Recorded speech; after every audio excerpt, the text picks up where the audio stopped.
Magandang araw sa ating lahat. Ako nga pala si Janilyn Galo, isang mag-aaral sa VSAT Philippine 1. Handa na ba kayong matuto? Kung gayon ay samahan ninyo akong alamin ang kahalagahan at ugnayan ng sosyedad at wika. Ano nga ba ang wika? Ang wika ay nagmula sa salitang Latin na lengua, na ang literal na kahulugan ay dila, kaya magkasintunog ang dila at wika.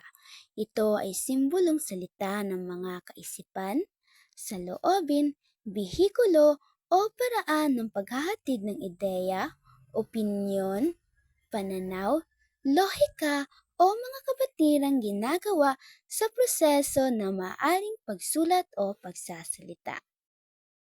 Ayon kay Constantino, ang wika raw ay maituturing na bihikulo ng pagpapahayag ng damdamin, isang instrumento rin sa pagtatago at pagsisiwalat ng katotohanan. Ayon naman kay Benaventura 11:85, ang wika ay isang larawang binibigkas at isinusulat, isang kahulugan, taguan, imbakan o deposito ng kaalaman ng isang bansa. Ano naman ang sosyedad o lipunan?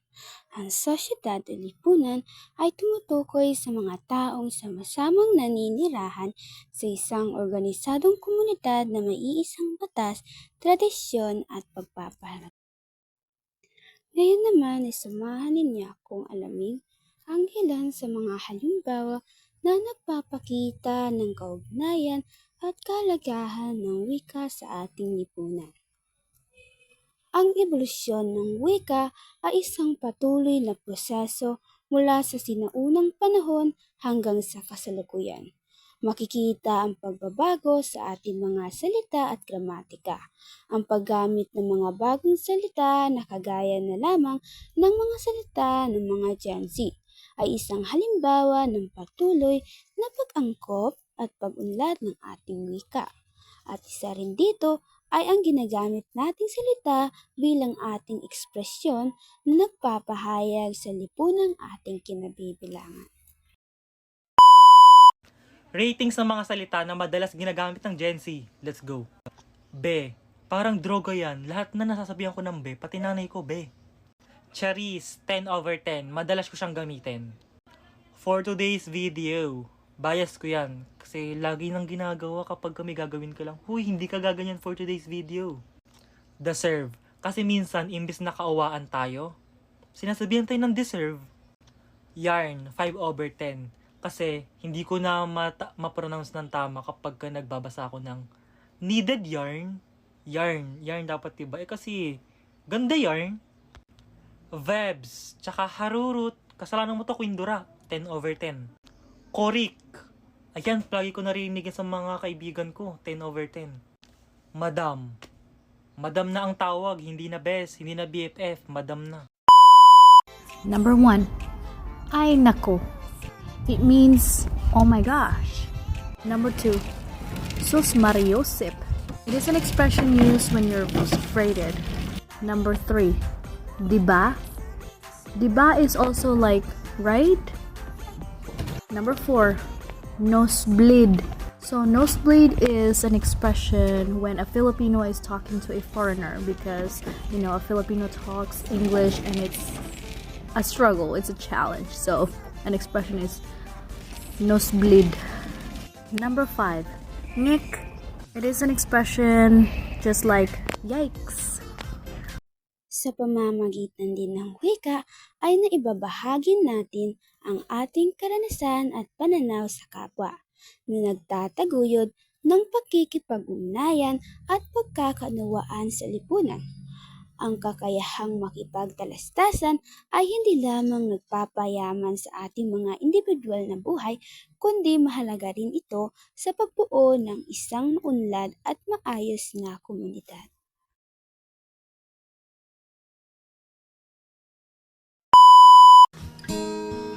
Kami yung mga bakla, pwede nyo kaming maging matalik na kaibigan. Pwede nyo kaming maging matalik na, pwede nyo kaming maging seryosong karelasyon. Pwede nyo kaming kakampi. Pwede nyo kaming kabarkada. Pwede nyo kaming kagrupo.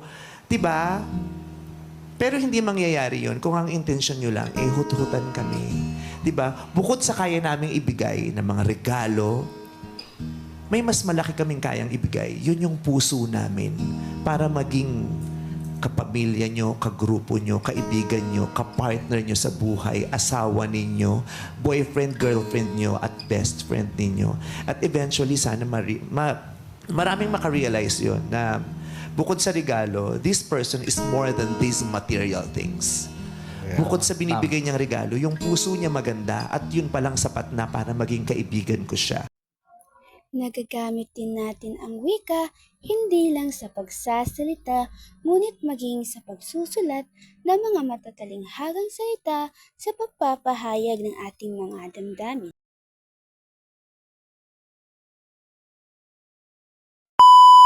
Mas mabaho pa sa nabubulok na patay ang sistema ng Pilipinas. May pagtrato pa ngang hindi pantay at patas. Pag mayaman ka, ikaw ang siyang nasa itaas. Pwede mong bayaran ng hustisya maging ang batas. Kapag mahirap ka, lalo ka maghihirap. Kahit doblin mo pa ang kayod at pagsisikap. Kasi ikaw ay nasa bansang mabagal ang pag-angat. Gawa na rin ng gobyernong buwaya at kurap. Hindi ko naman sinasabing pangit ang bansang aking sinilangan. Pinagmamalaki ko ang bayan na aking pinagmulan. Ngunit hindi na malunok na kumakalam kung sikmura ang bulok na sistema ng ating bansa. Kaya naisipan kong sumulat ng isang tula. Gamit ang magkakatugmang salita, gusto kong palakasin ang boses ng madla. Nais kong hikayatin kayo at magsalita. Nasaan na ba ang kaba ng bayan na sana pinakikinabangan ng mamamayan? Napuno na ba't na sidla ng bulsa ng iilan? Kaya laganap na sa bansa natin ang kahirapan. Pataas na ng pataas ang presyo ng mga bilihin, pati ang pangunahing kailangan at mga pagkain. Paano na mga duka at kapos kagaya namin, baka pag nagtaga 2 beses na lang sa isang araw kami makakakain. Kahit makapagtapos ka pa ng pag-aaral, pahirapan pa rin humanap ng desenteng trabaho at marangal. Yung iba'y napipilitan na lang magtrabaho sa ibang bansa, kasi sa Pilipinas, ang sweldo ay mababa. Sweldong pilit pinagkakasya sa liit, kaya bukas mangungutang na lang ulit. Di na baling malayo sa pamilya, huwag lang sa gutom tumirik ang mata. Hindi naman sa nagre-reklamo ako, pero totoo namang harap-harapan nyo kaming niloloko. Ang galing-galing nyo pa mangampanya, lahat naman ng mga pangako nyo'y pumalya. Paano na ang kinabukasan natin, tuluyan na lang ba ipapatangay sa hangin? Kailan pa ba dadating ang pagbabago? Sawang-sawa na kami sa binitawan yung pangako. Sana makakita na nagbubulag-bulagan, sana makarinig ng nagbibingi-bingihan. Lahat tayo ay may karapatan, iparinig ang boses ng mamamayan.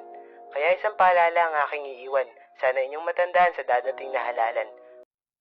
Sa pamamagitan ng wika ay nagkakaroon tayo ng boses at kakayahang ipahayag ang ating mga hinaing, saloobin at mitiin. Ito ay pundasyon ng isang malayang lipunan at mahalaga sa pagtataguyod ng hustisya at pagbabago.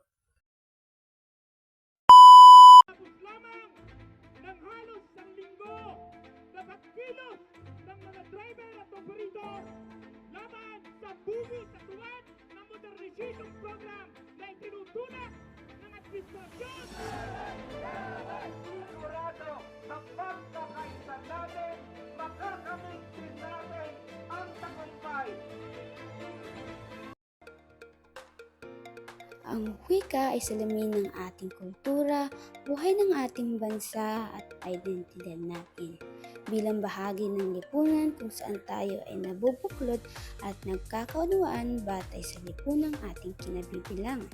Ang wika bilang isang kasangkapan ng komunikasyon ay hindi lamang nagpapahayag ng ating mga ideya, kundi nagsisilbi ding tulay sa ating kultura, tradisyon, at pananaw sa buhay.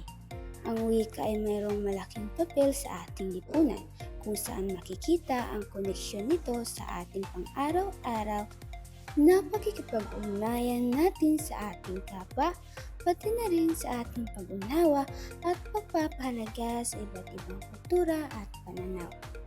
Ngayon, bago ko tapusin ang video na ito ay nais kong mag-iwan ng isang kasabihan. Ang wika ang nag-uugnay sa bawat isa, kaya't sa bawat salita nabubuo ang pagkakaintindihan at pagkakaisa sa sosyedad.